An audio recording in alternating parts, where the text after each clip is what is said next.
So after 5 years with the Sony a7S II, I have finally gone and upgraded my camera. So I'm going to talk about why I've done that, what I'll be getting out of the new one, and the pros and cons of buying new gear. So let's jump straight in. Okay, so I finally made the jump and I have put down the deposit and I'm awaiting the arrival of my new Sony FX3. Now, like any of you that follow gear and YouTube channels that talk about camera stuff, you will have seen a ton of this FX3 since it was announced a few months ago. This camera has been absolutely anywhere, and I'm not naive to the fact that that's definitely Sony marketing. They will have sent this camera out to 1 million people. Most channels have been transparent about that, if that's been the case. But yeah, if you follow this kind of stuff, you'll have seen a lot of this camera and what it can and can't do. And just to get straight into the specifics of the stuff, well, what it can't do is not a lot by the sounds of it, and that's one of the main reasons I was so excited to buy this camera. Now, the camera that I've used from day one, really, when I've been doing this filmmaking and videography stuff, is the Sony a7S II. This has been an absolute workhorse for me, and to be perfectly honest, it didn't need to be upgraded. I have never once had a client be dissatisfied with the quality of the video, dissatisfied with the resolution I can shoot in, or any of the features really that the camera gives me and allows me to use. But there are some drawbacks as technology pushes forward, as things like resolution change over time. There is some ways in which this camera has slightly fallen behind, and that's normal considering it's, nearly 7 years old.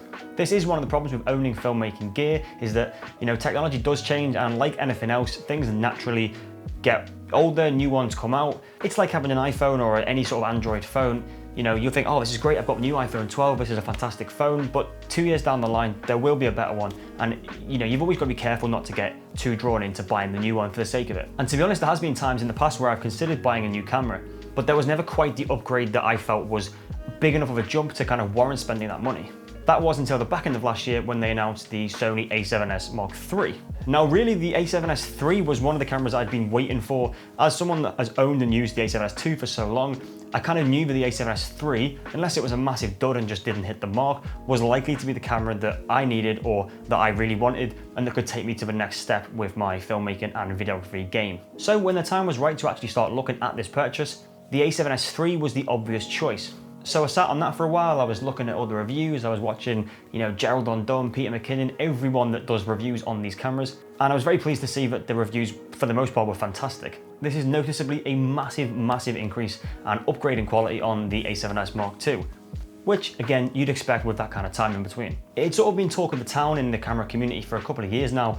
What would we see in the a7S Mark III? We knew the camera was coming, it's been talked about for a long time and that was going to be the case. But what would they actually put in it? Because the problem that Sony has, and this is an issue that every camera company really has, is that they also have their cinema line of cameras, the FS6, the FX9, these types of cameras that really are designed for the professional videographer, rather than their hybrid cameras like the a7S II, which sometimes are kind of at the topper end of the consumer level. From a business perspective, you can understand why Sony don't want to put some of the higher end features into their lower end cameras, because if you can buy an a7S III that has the same specs as the FS6 or the FX9, well, no one's going to buy those cameras. And this did leave a slightly weird gap in the market, which is kind of where I was at, where again, until the a7S III, there wasn't really an upgrade that was worth my money without going out and spending, 5, 6, 7 grand, which realistically I wasn't in a position to do. I think the light just changed quite a lot. It's dark. I made the decision to go for a nice daylight shoot, so I've left the curtains open, which I don't normally do. Gives it a bit of a different look, but also means the weather changes constantly, so there's a beginner mistake for you. So in my opinion, the a7S III finally really did kind of bridge that gap and the level on the price point that I was looking for. When they announced the specs, I was blown away. It was kind of what I was expecting, but I was also just shocked that they actually went and did it. We're getting 4K resolution up to 120 frames, which is a massive increase on the 30 frame 4K that I can do on my current camera. This alone essentially means that I can always shoot at 4K, whereas on my current camera, I have to switch into 1080 if I'm filming any sort of slow motion. Camera also boosts 240 frames at 1080, so if there's any other extreme slow-mo that I need, I still can't get it, which is amazing. Again, this is a huge jump on the 120 frames that I get on the Sony a7S II.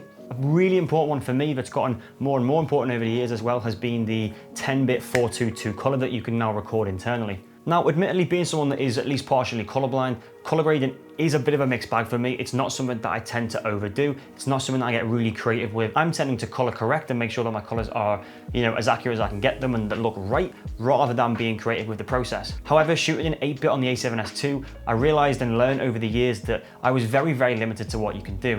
In reality, as soon as you start pushing a grade on this camera, even if you're shooting in S-Log2 or S-Log3, which is their log format designed for color grading, the image starts to break up really quickly, and it's really hard to get the kind of different looks that you want to create on these, professional cameras and when you're doing lots of different types of shoots. Even just the ability to have 10-bit color alone supposedly makes a huge difference, and you can see when you look at the examples online, people are able to grade this footage using S-Log and get a really creative, really nice look that doesn't reduce the sharpness and take away some of the quality like I feel like it has done on the A7S II. Speaking of color, one of the amazing things that actually came to the A7S Mark III slightly after release is the S-Cinetone color profile. Now, a lot of the work that I do is quite run and gun. It's things like theater promos, it's corporate videos, and I don't always have the time to shoot in S-Log. I don't always have the time to actually be using the monitor and make sure I'm getting that really kind of accurate color look. So having a color profile that is essentially designed to be straight out of the camera, you can tweak, you can change, but you're only gonna have to do minimal grades too. Again, especially remembering the fact that I am partially colorblind, having this S-Cinetone profile, which is on the higher Sony cameras, is a really good thing that's gonna help me a lot in my workflow.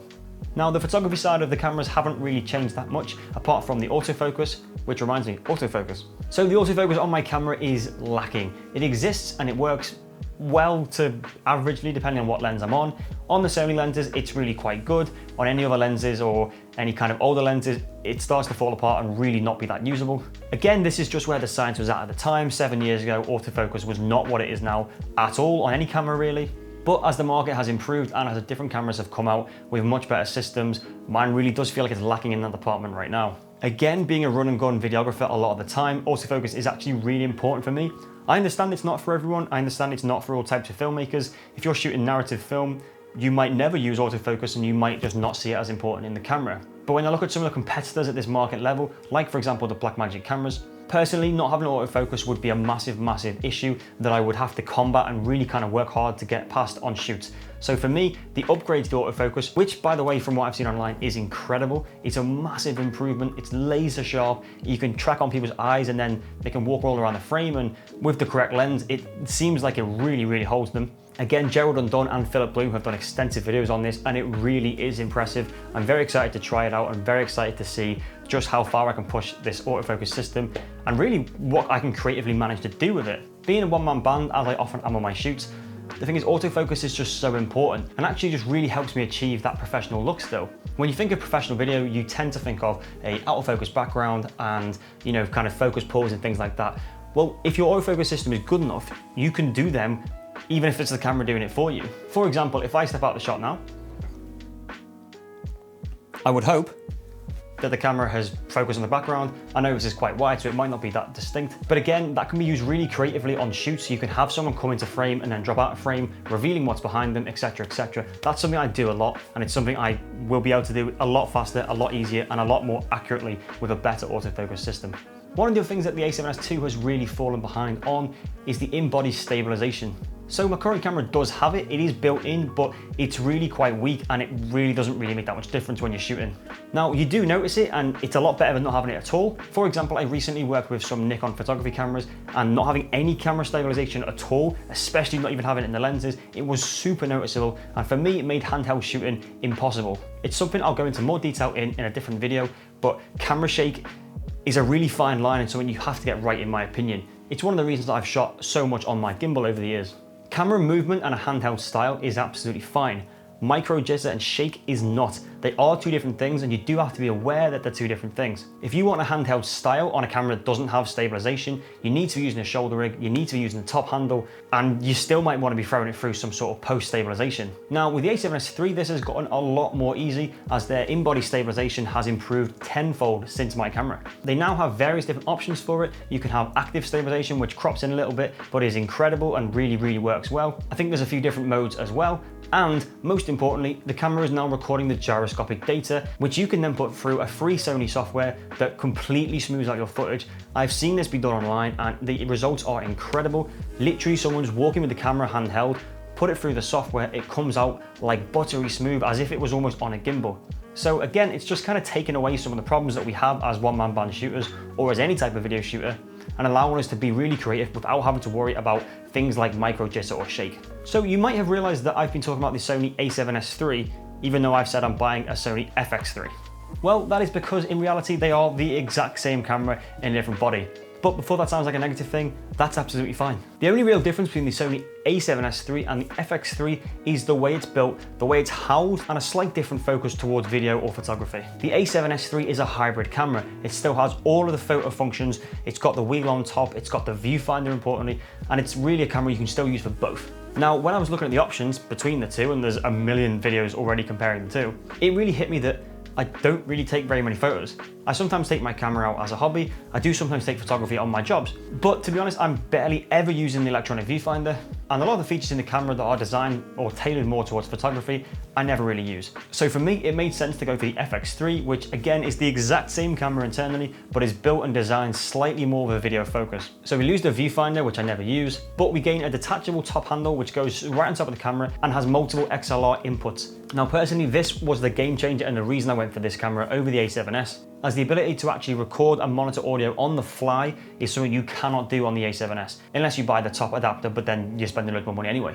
If I've got a microphone on the camera, for example, or even if I'm using lav mics, one of the real issues with this camera is that you can't actually change the volume settings as you're going. Well, with the FX3 and the top handle, you can. The only other difference is the body, which is grey and kind of has the casing like their cinema line, which, to be honest, I just really like and I think it's really cool. So if you are looking at buying these cameras and you're torn between the two, it really just comes down to whether or not you take photos that often or you're really that bothered about the photo features. But again, let me make it clear, they are physically the same camera.